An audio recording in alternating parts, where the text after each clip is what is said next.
In the century before 1500, few observers would have ever thought that Europe would come to dominate the globe. Indeed, the borders of what was then referred to as Christendom were in headlong retreat.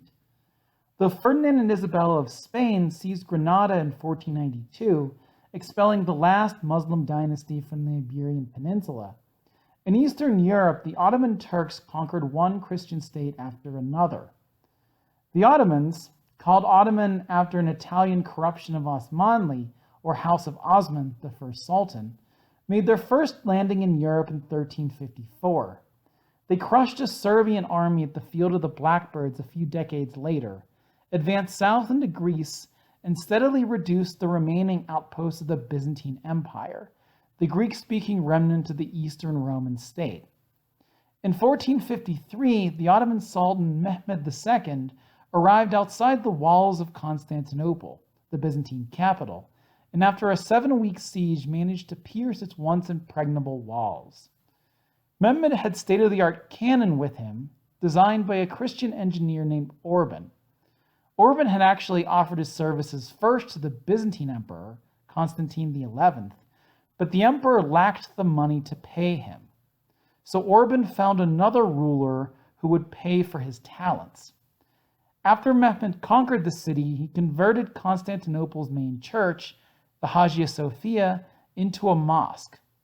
The Hagia Sophia would later be turned into a museum during the 1930s by Turkey's secular ruler Ataturk, who decreed that the shrine was part of a shared cultural heritage between Christians and Muslims.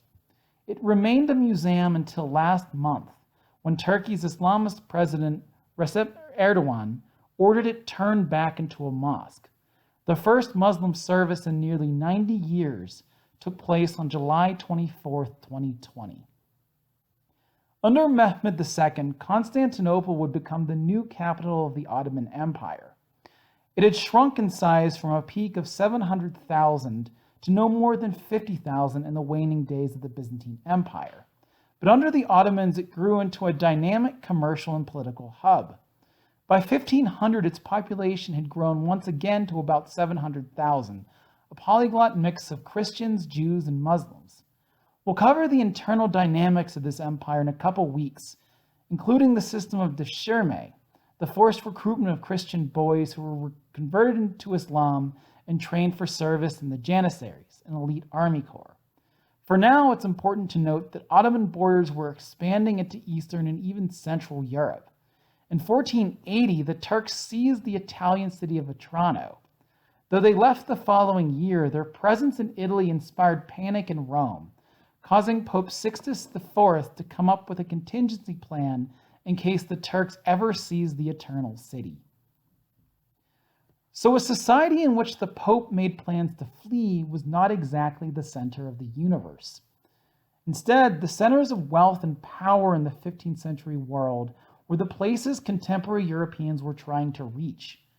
We should remember that when Columbus set out in 1492, he was trying to get to China and access its fabulous wealth. And when the Portuguese went south along the coast of West Africa, they were trying to reach the wealthy lands south of the Sahara. Both Spain and Portugal hoped that direct trade with these regions would make them rich, but the fact that they did so speaks to their awareness of societies they recognized as wealthier than their own. This awareness, though, was shrouded in a fog of myth and misinformation. Just as we ourselves are often only dimly aware of where our own gadgets originate, the typical Egyptian peasant or Norwegian merchant had little idea about where the salt on their table came from. They needed that salt.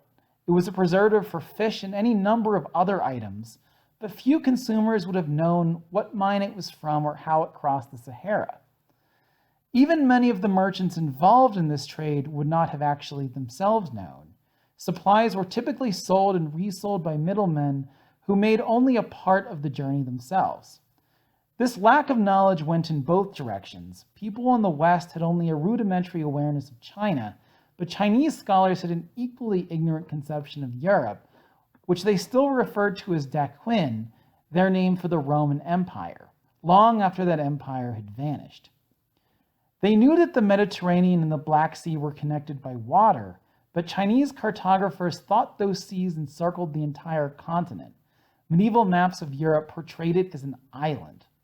The Chinese knew that people there purchased silk, but they didn't know much else.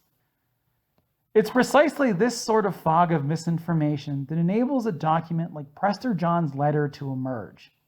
We'll discuss this letter in depth in class, but there are some details to keep in mind as we read it. It was a forgery dating to around 1165 when it first circulated in Rome. It was an immediate sensation. It was copied and recopied throughout the Middle Ages and the early modern period. Even Shakespeare occasionally referenced it in his plays. Europeans first placed Prester John somewhere in Asia. He was alternatively a Mongol Khan or an Indian king, but as Europeans became more familiar with Asia, or at least familiar enough to know that nobody named Prester John lived there, he came increasingly to be placed in Africa. This was due in part to the legends surrounding the 14th century Malian king Mansa Musa, who went on a Hajj to Mecca in 1324. This was a major publicity stunt for Mali and Mali's wealth. Mansa Musa was so generous in giving out presents of gold and silver that he single-handedly crashed the Egyptian economy, where the massive infusion of precious metals led to runaway inflation. Mansa Musa attracted scholars from all over the Islamic world to Timbuktu, his capital, which emerged during the 14th century as a major intellectual and cultural center.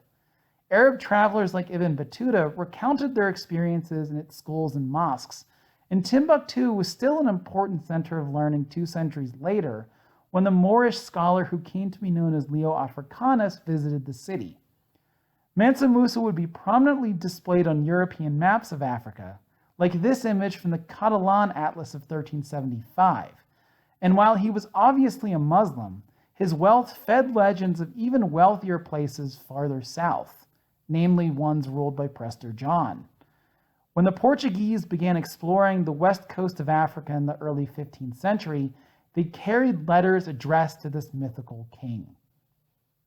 Portugal's exploration of the West African coast would have momentous long-term consequences, fostering an age of expansion that would lead to Europe's colonization of much of the globe. We'll talk at length about these efforts in class. But when Prince Henry the Navigator established his school for mariners in 1418, the expeditions he sponsored were tiny in scale when compared to another set of voyages on the other side of Eurasia. Between 1405 and 1433, the Ming Dynasty in China sponsored a series of expeditions led by Zheng He, a Muslim eunuch who commanded treasure fleets with silk sails and a crew of 27,000 men.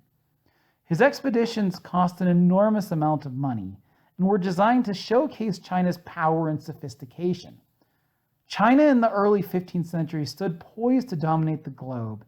It was a dynamic society that already possessed many items that would supposedly be invented in Renaissance Europe, from the printing press to the compass to gunpowder.